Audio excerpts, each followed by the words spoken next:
SBC Media. Welcome to the iGaming Daily Podcast, analysing the news from the betting and gaming industry all over the globe, supported by Optimove, the #1 CRM marketing solution for the iGaming market. Another polemic month ends for the bet regime as the Senate of Brazil sanctions a federal bill on gambling advertising laws to progress to the Chamber of Deputies. A forthcoming vote will determine whether online gambling advertising in Brazil should be governed by a separate framework aimed at addressing political concerns around sports integrity, youth protections, and excessive exposures. Elsewhere, the Secretariat of President Betting, the SBA, has issued its first suspensions, targeting 3 operators deemed non-compliant with the requirements of technology ordinances.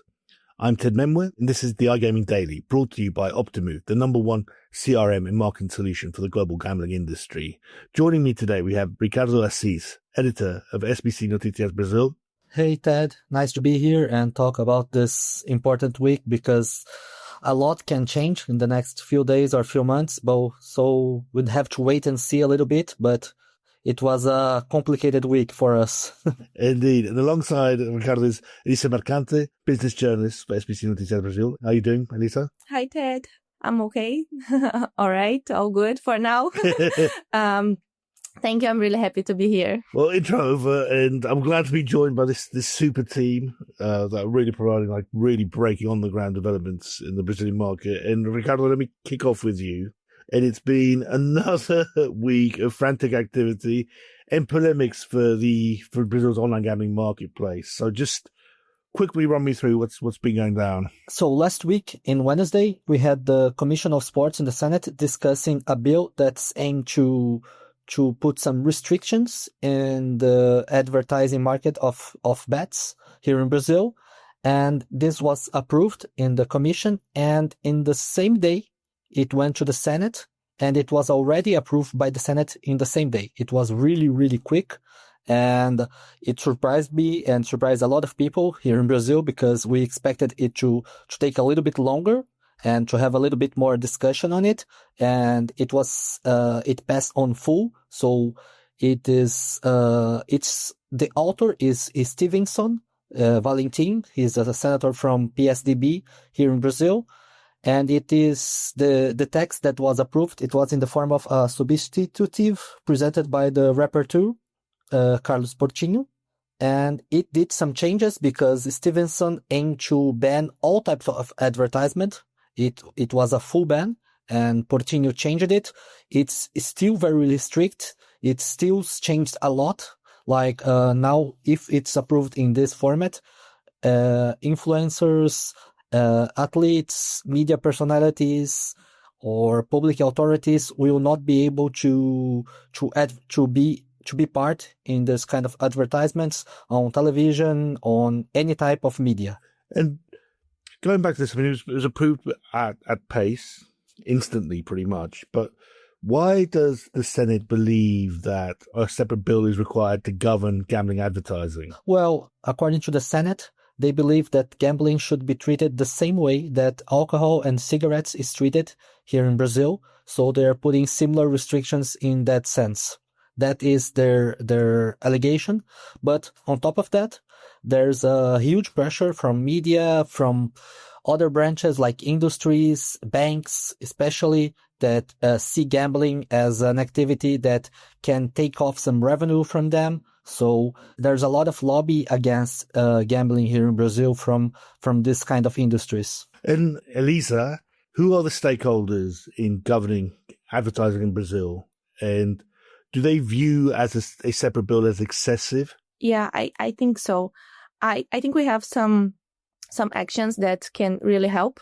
I talked even to a lawyer, Udo Selkman.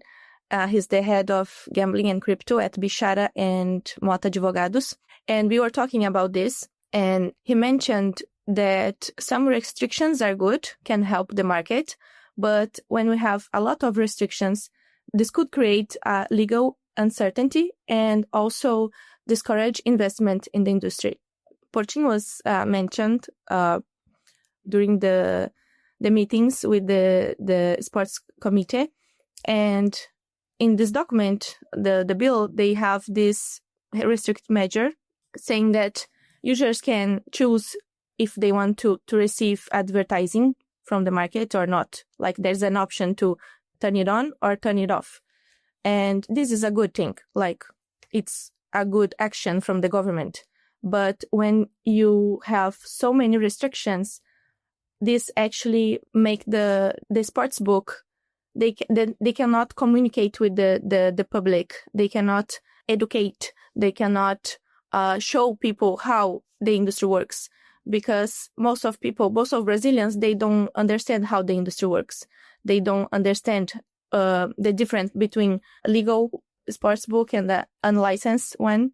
I even met a girl last week, and we were talking about this because she asked me what I do, and I told her I'm a journalist and for the industry. And she was, I used to promote those websites in 2023, and she said she doesn't promote them anymore, but she still plays in those websites. And she said she gets bonuses from other people deposit. When they deposit money from her link, she gets bonuses to play in this website. And I told her, like, this is illegal because licensed sports books don't promote themselves like this. And she was like, oh, that's okay. It's their problem, not mine. And she laughed. So people don't understand how the industry works here. Okay, that's very interesting. So, Ricardo, I'm going to go back to you. And how do you think that the Senate and the chambers are going to balance out kind of the economic interests of the market in terms of its media and sponsorships with the reality of actually protecting the consumer? And do you think that they have any clarity on where they're going with this bill? I don't think so. I don't think they have the required clarity, at least, because if so, they would not have passed in this format. I think some restrictions are necessary. Like Elisa pointed out, there are some things in this bill that are important, but there are some things like we are a really immature market. We are just operating legally regulated for less than 6 months. And because of this, it's really complicated to put some really restrict measurements on these operators, because this is the time that they have to create brand awareness, because they paid for the license. They should be allowed to create this awareness, to create their name here in the market. So it's complicated to justify that. And this creates a lot of a kind of illegal uncertainty to these operators, because they think if they change this, what else they can change? So we are in the beginning of the regulatory cycle, and we already changed so much. So we need to be careful or the industry will back off, because it's complicated to operate in a market that so many can change in a short period of time. But I think in this format, the bill will not pass in the Chamber of Deputies. I believe they will change it a lot. Yeah. So, okay, this goes to my final question. I mean, it's got the Senate backing. It's going to the Chamber of Deputies, but it's a period of hard bargaining. Do you think that this bill passes without any modifications? And does it appease any sensitivities? I think it will not pass in this format. It will be changed a little bit at least. The point that I think will change more is regarding the static banners in stadiums, because these affect a lot of the clubs here in Brazil, especially the smaller clubs, because this is a stream of revenue that's really important to them. I think also it will be really difficult to put some restrictions like they are trying to do regarding social media. Like Portinho said that all the things that he wants to put in radio and television should be applied in Instagram and other social media. So with time slots available to publish some content, and this is not possible to do there. I think they do not understand how social media works in a sense, because okay, it's something that stays there. So they can publish in some time slot, but it stays there. So a person can see it other times. So I believe it will change a lot. It will not go on as quick. It is happened within the Senate. The time slot for this negotiation is going to be way higher, because I don't think it's going to be any definition this year. I think it's something for the next year. Join us for SBC Summit Malta from the 10th to the 12th of June. With over 75 exhibitors and more than 250 expert speakers, our expanded agenda covers all aspects of the European gaming industry. Get your tickets now at sbcevents.com.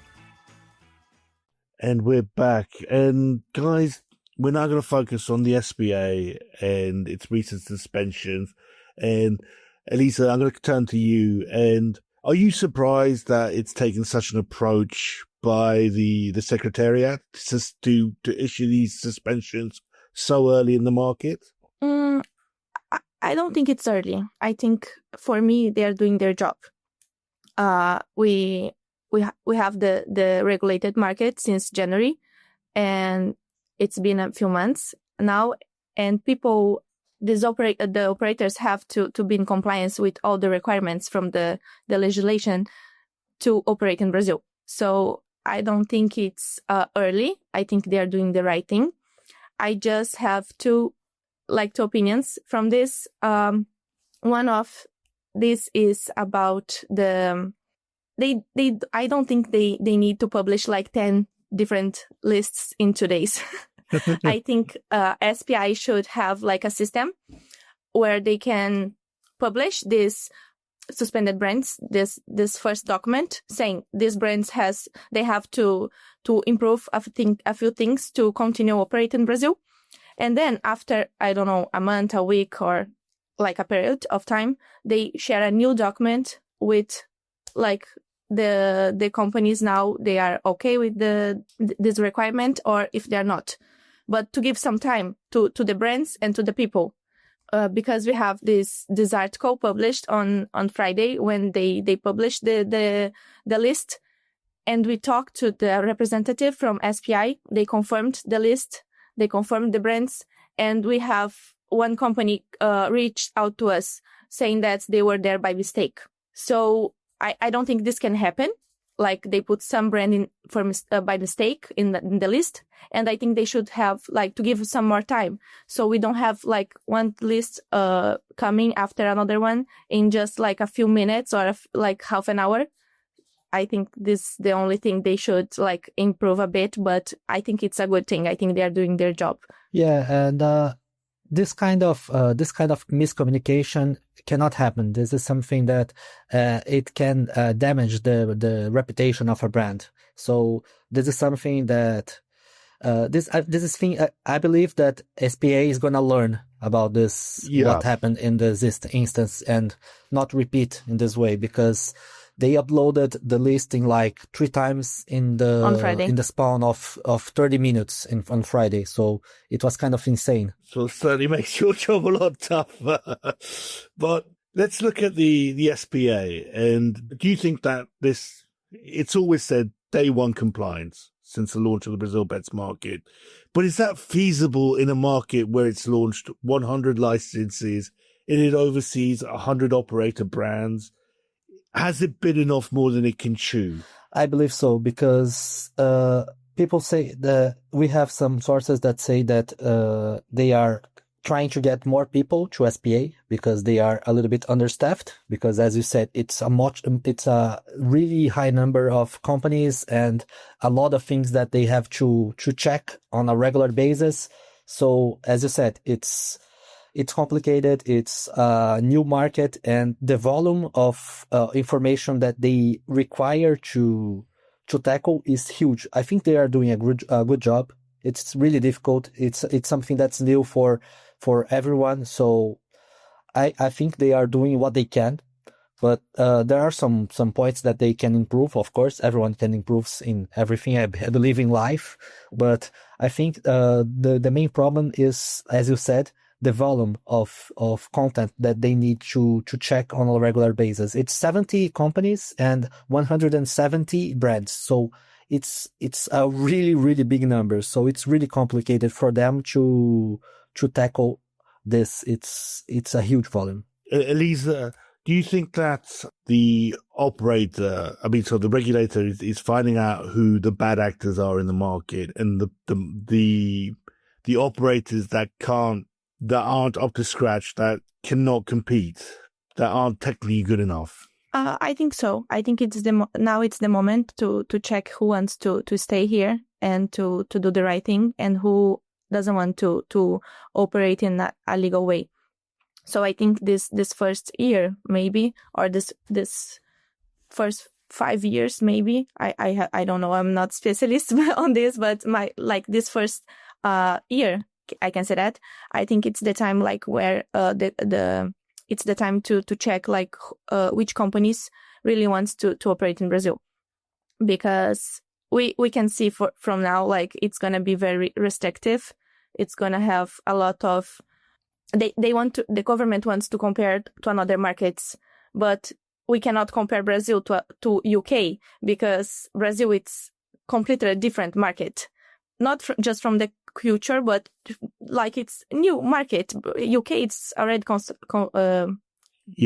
mature. It's already a mature market, so we cannot compare this. So I think with all of these things happening now, it's the time to the companies will decide if we stay here in Brazil or if we leave now, Sure. And okay, guys, my final question to both of you, you're covering on the ground developments, you're close to the industry, and it's been the first half of Brazil's first year in action. Give me your marks. How would you evaluate the market, please? Ricardo, I'll begin with you. It's been a little bit chaotic. I think everyone is trying to do their best. I think SPA is doing a good job regulating it, but there are some points they need to improve. And I think that after 6 months, we are already seeing the direction that the market will go in the next years. I believe we're going to see by the end of this year and by the next year a lot of mergers and acquisitions, because the cost to operate in the Brazilian market is really high. We have a lot of taxes. We have the 12% tax on GGR that restricts even further. We have the prohibition of welcome bonuses that was a great weapon for the operators to gather new customers. So it's the operators are seeing that it's a really profitable market, but maybe it is not a market that can have 100 players, 100 big operators, because sure, it's not as big.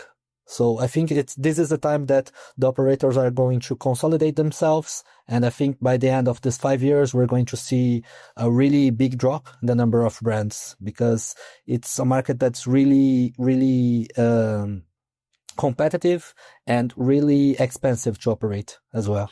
And Elisa, a final word from you. I think we are going to the right path. There are some things that I don't agree, but I think the government is doing a great job. I think SPI did the right thing, suspended those brands. And I think the industry needs, all the parts involved need to work together to promote a health environment, to promote responsible gambling, and also to elevate the revenue in the Brazilian revenue. So there are a lot of good things coming with this new market here. And although we still have a strong opposite side in the Senate for the online betting industry and even for the land-based casinos, I think we are going to the right path, and I'm very optimistic with the whole situation. And yeah, I think that's it. Well, guys, look, Ricardo and Elisa, you are top journalists, and to our audiences, you know where to find out the latest news for Brazil developments at SBC Noticias Brazil. Thank you and goodbye. Thank you for listening to today's iGaming Daily Podcast, supported by Optimove, the #1 CRM marketing solution for the iGaming market. If you want to find out more about some of the subjects raised today, feel free to explore any of the sites in the SBC News Network or check out the latest edition of the SBC Leaders magazine. Happy reading.